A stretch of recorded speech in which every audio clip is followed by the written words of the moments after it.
The Winnipeg Jets have apparently rebuffed a few offers from the Montreal Canadiens for Rutger McGroarty. What was asked for? What did the Jets say no to? Find out in tonight's episode of Locked On Winnipeg Jets.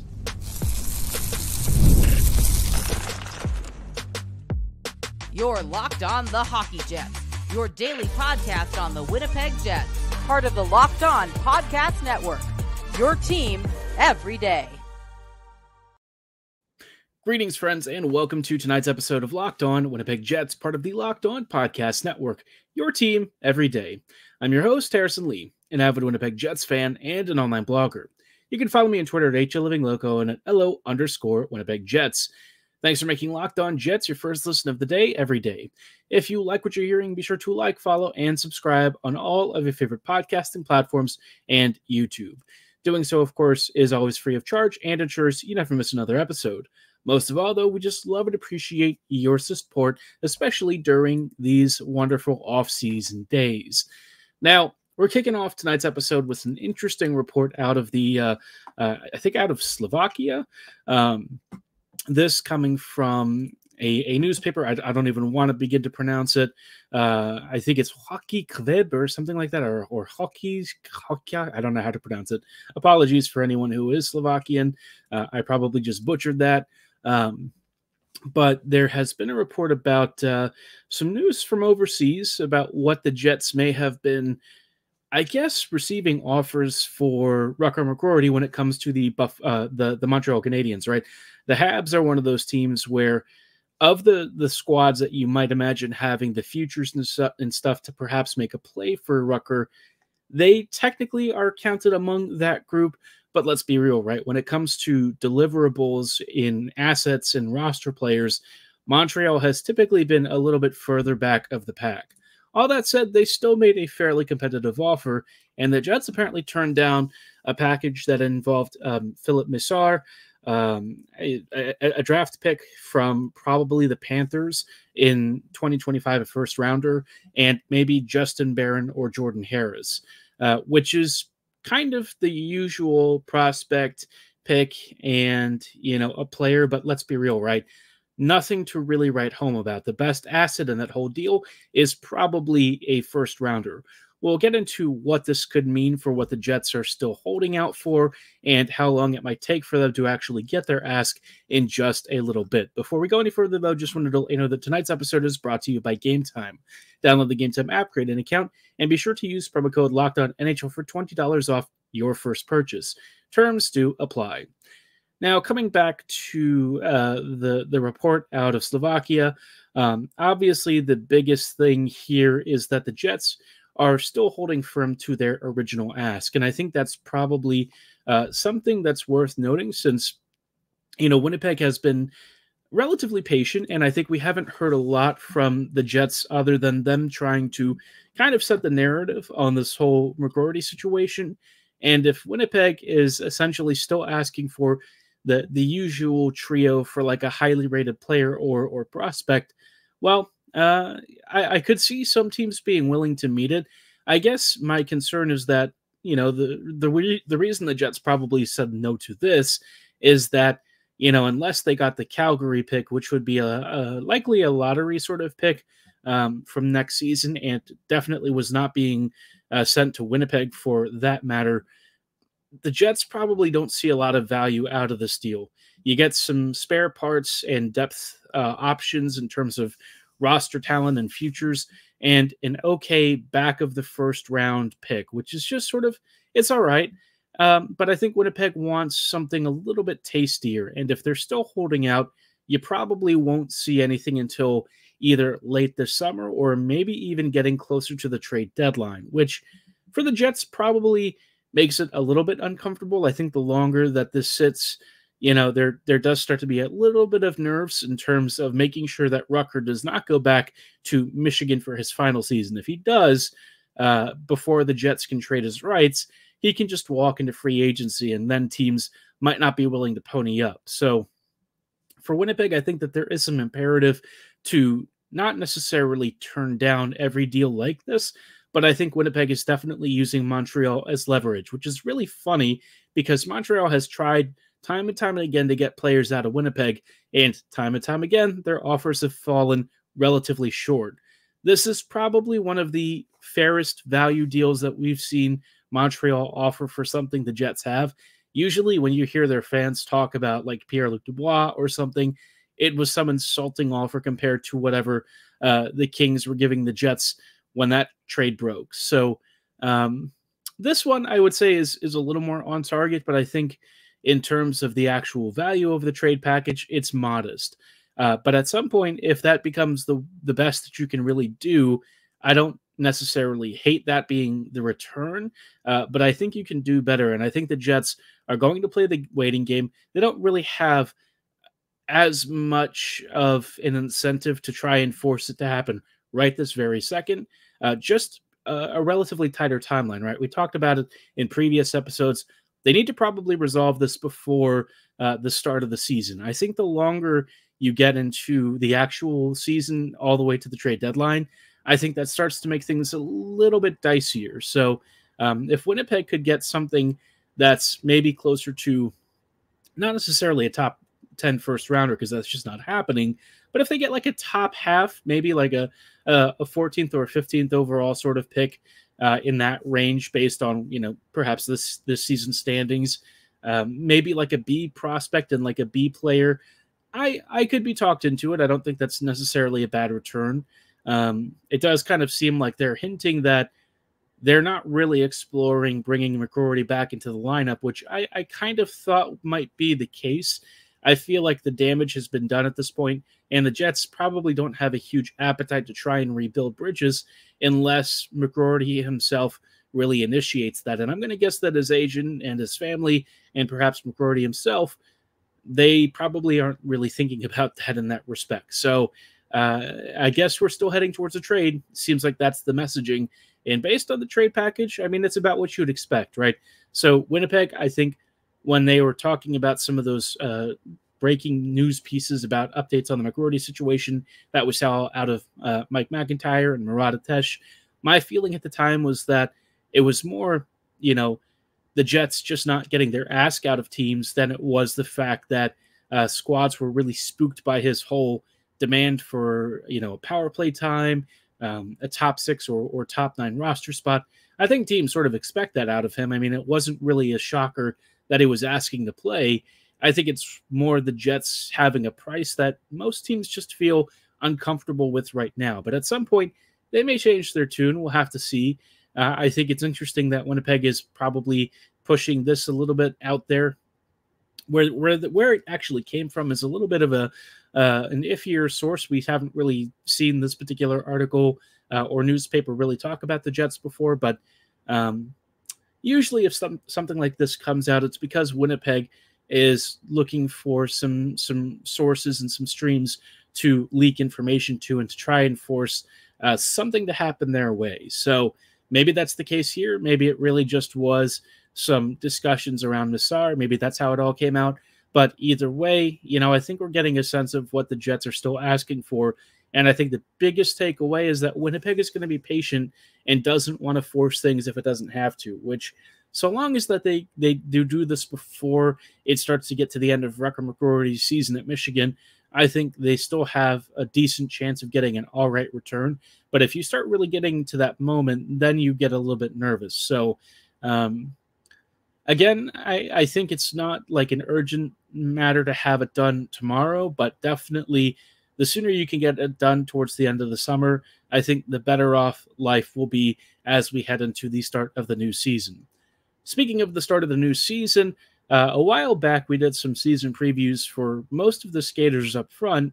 I thought I'd take some time to also talk about the defenders because we do have some guys who are kind of fighting for some really top awards, and one of them probably deserves more of a Norris shout than he usually gets. You know who I'm talking about? It's Josh Morrissey, but might the Jets have some other contenders for that trophy? We'll talk about that in just a little bit. Before we go too much further, though, I did want to shout out our friends and partners at eBay Motors. Passion, drive, and patience. The formula for winning championships is also what keeps your vehicle alive. eBay Motors has everything you need to maintain your vehicle and level it up to peak performance. Just like building a championship team requires top-of-the-line parts, eBay Motors offers you a great selection of superchargers, roof racks, exhaust kits, LED headlights, and more, whether you're looking for speed, power, or style. Maybe they've got the Nikolai Ehlers of engines. Whatever you were looking for, eBay Motors definitely has you covered. With over 122 million parts for your number one ride or die, you'll always find exactly what you're looking for. And with eBay's Guaranteed Fit, your part is guaranteed to fit your ride every time, or you get your money back. With eBay Motors, you're burning rubber, not cash. With all the parts you need at the prices you want, it's easy to make your car the MVP and bring home huge victories. Keep your ride or die alive at ebaymotors.com. Eligible items only, exclusions apply. eBay Guaranteed Fit is only available to U.S. customers. Hey friends, and welcome back to this episode of Locked On Winnipeg Jets, part of the Locked On Podcast Network, your team every day. Every day, thank you so much for joining us on tonight's episode as we're just we're talking about, next season and what's kind of coming up for Winnipeg. Obviously, we were just chatting about McGroarty, and that seems to have had a slight development insofar as we've now gotten a better sense of what the Jets are asking for in a trade, and maybe we even know who they've rejected already.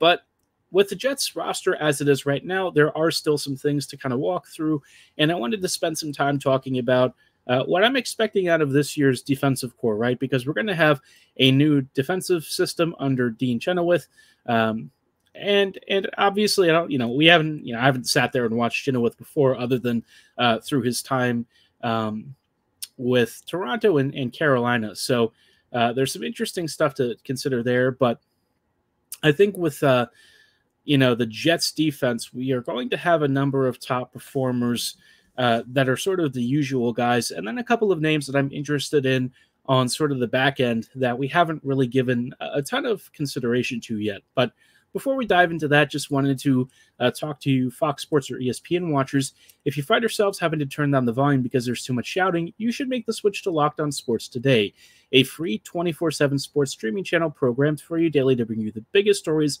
without all the screaming. Locked On Sports Today brings you can't-miss analysis, opinions, and news streaming 24/7 on YouTube or the free Amazon Fire TV channels app, all part of the Locked On Podcast Network, your team every day.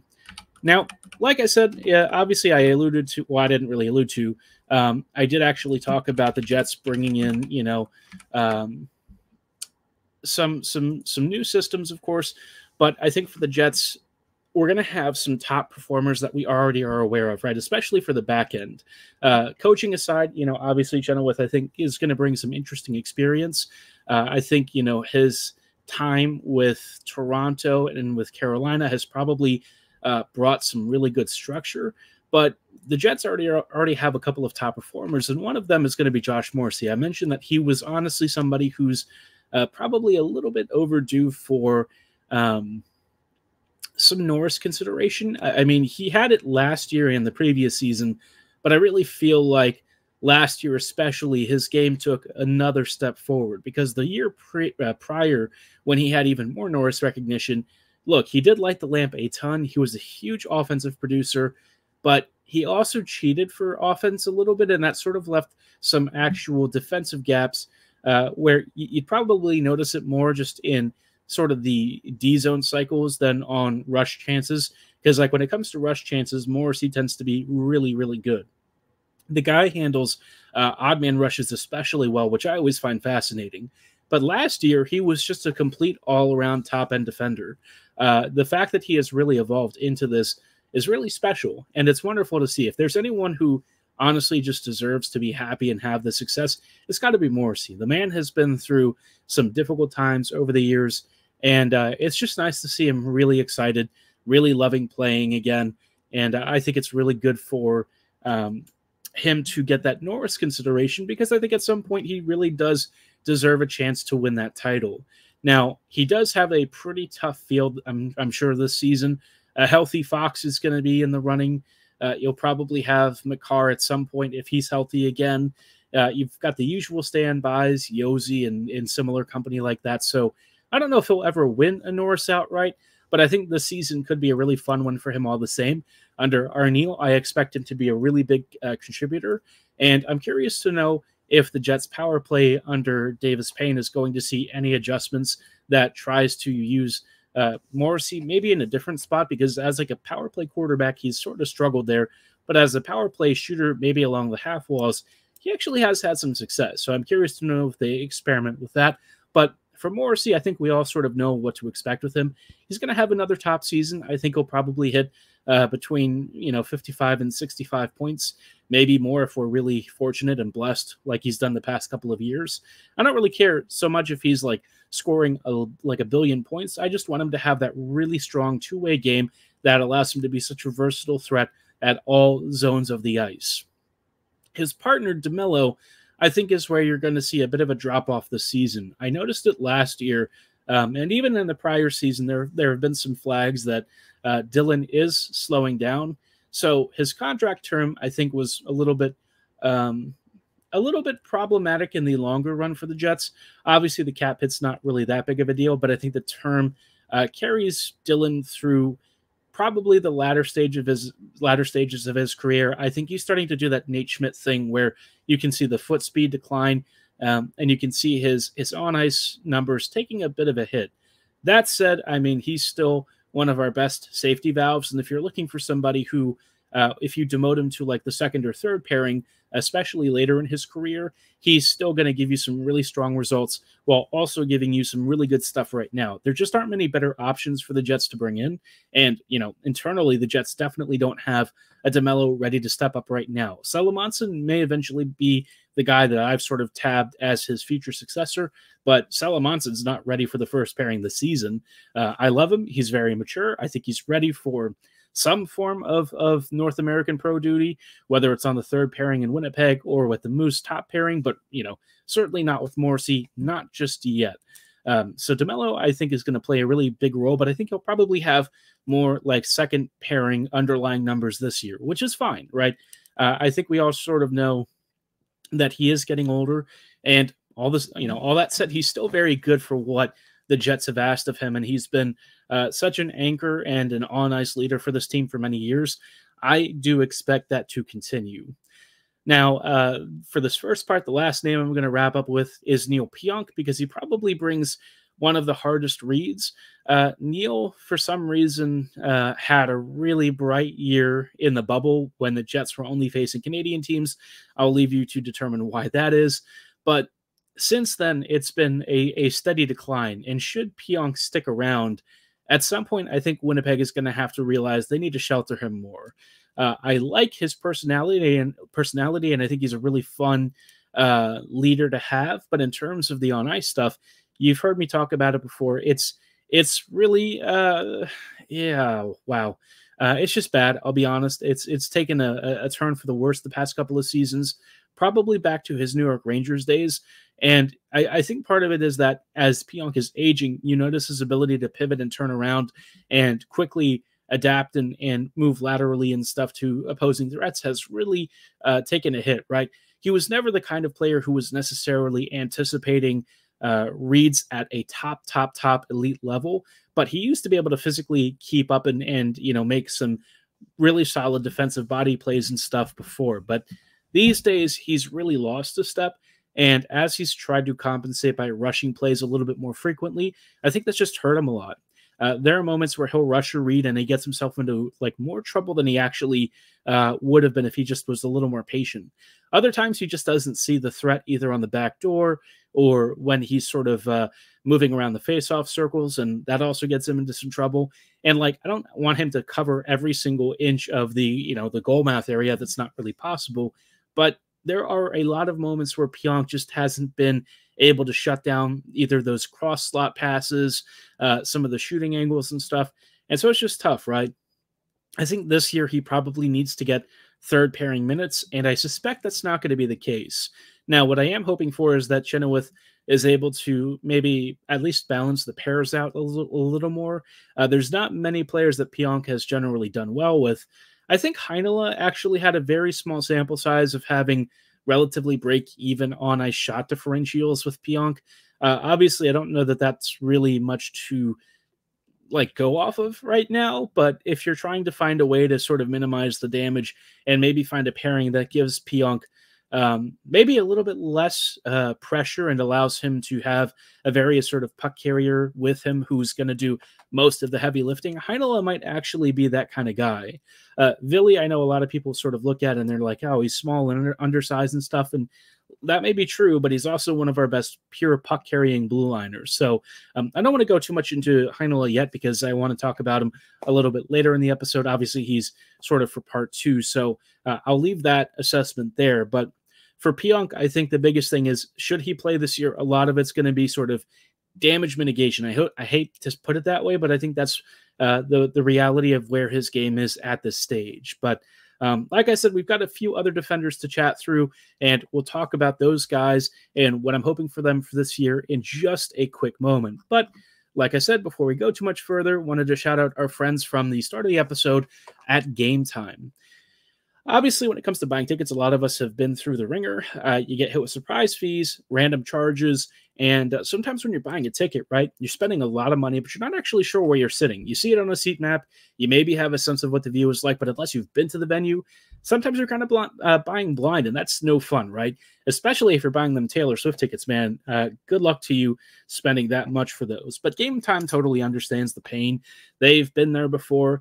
And they want to help you with killer last-minute deals, all-in prices, views from your seat, all backed with their lowest price guarantee. It's why they're actually now an official marketplace of Major League Baseball, which makes getting tickets faster and easier. With Game Time, your prices actually go down the closer it gets to first pitch, which also counts for hockey, your favorite concert, whatever it is. They want to help you save time and money. They even offer you flash deals, zone deals, and again, they come back with their lowest price guarantee and event cancellation protection. This makes it an absolute breeze picking up tickets, especially if you're right now looking to get into some baseball, whether it's, you know, maybe some Blue Jays ball, maybe something a little more local. Whatever it is, Game Time is here to help. So take the guesswork out of buying MLB tickets and more with Game Time. Download the Game Time app, create an account, and be sure to use promo code LOCKEDONNHL for $20 off your first purchase. Terms apply. Again, create an account and redeem code LOCKEDONNHL for $20 off. Download Game Time today. Last minute tickets, lowest price guaranteed. Hey friends, and welcome back to tonight's episode of Locked On Winnipeg Jets, part of the Locked On Podcast Network, your team every day. Everydayers, thank you so much for rejoining us on tonight's episode as we are just wrapping up a little bit with some thoughts ahead of Winnipeg's upcoming season. We've done season previews for many of the skaters earlier this offseason, but thanks to all the Rutger McGroarty stuff and constant updates on the youth and development camps and stuff, didn't get a chance to finish it out. So I'm wanting to spend some time just doing the defenders. We talked about our three big ones, and now I want to talk about some of the names that are perhaps a little bit more under the radar. The first big one, I think, is going to be Dylan Samberg. Not that people haven't really been paying attention to him, but I think people maybe underestimate just how good he's been recently. He has kind of become our best overall defensive-minded player, right? In terms of shutdown impact, he really is coming into his own as a top four and perhaps even top pairing sort of impact on the D side. I would say he's kind of at like that DeMello level right now, and you see him not being a slouch when it comes to carrying the puck. Obviously, the offensive side of his game is not necessarily something that he's going to be known for, but he's not bad at it either, right? He can still move the puck. He can still offer some transition support. It's just not the main thing that he does, but, you know, otherwise he has been very, very solid at it. But again, the big thing that he does, he's got that big frame. He's a strong skater. He's a very powerful defender. And he's probably the reason why Winnipeg most likely let Brendan Dillon go, is because he's more than likely ready to inherit that role. I can tell you it's not going to be Logan Stanley if some folks were hoping for that. But Dylan Samberg, I think, is Winnipeg's future number 3 or number 2D. And, you know, as he continues to mature in this role and really embrace it, I think we're just going to see him continue to be a really, really good player. And I think this year for him, he'll get some recognition for being a shutdown guy, whether it's on the PK or at 5v5. I think he's going to be a very big performer, and I'm expecting a big season out of him. On the third pairing, this is where we're starting to get into that Billy Heinola territory, and Heinola, I think, is finally going to get his roster spot. It's taken him a lot longer than I think he expected. Last year should have been it, Should have been the season that he was finally able to crack full time, but instead his knee broken or his ankle broken. That was kind of the end of that. But this year, assuming that his mobility is, still strong and he's ready to really come out of preseason with a bit of a fire under his bum, I think he's going to be a great third pairing option that might even be good enough to help the Jets have essentially a second pairing.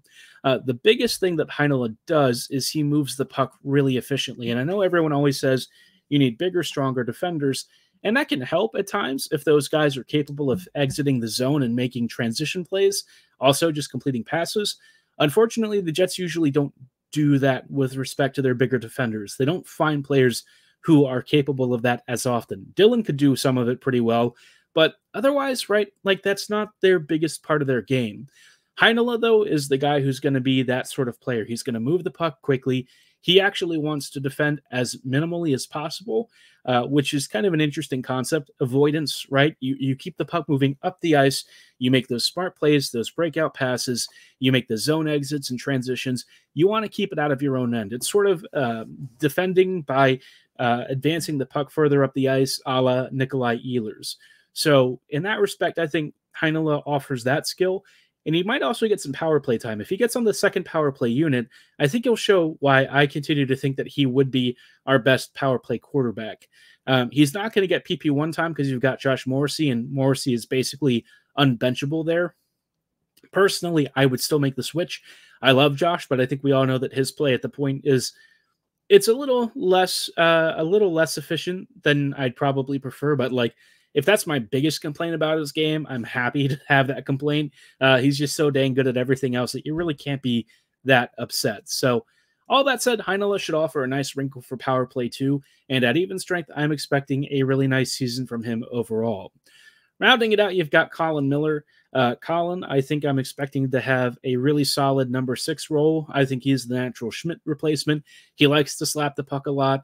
It'll be interesting to see if his underlying numbers improve, because when he was with the Jets, he definitely hit the puck a lot, but in terms of like actual deep performance and impact, it didn't necessarily show in the limited games that he'd played, but stylistically and just, watching him carry the puck and stuff, it was clear that compared to some of our other third pairing options, he's probably going to be fine. And I think he's been promised a bigger role this year.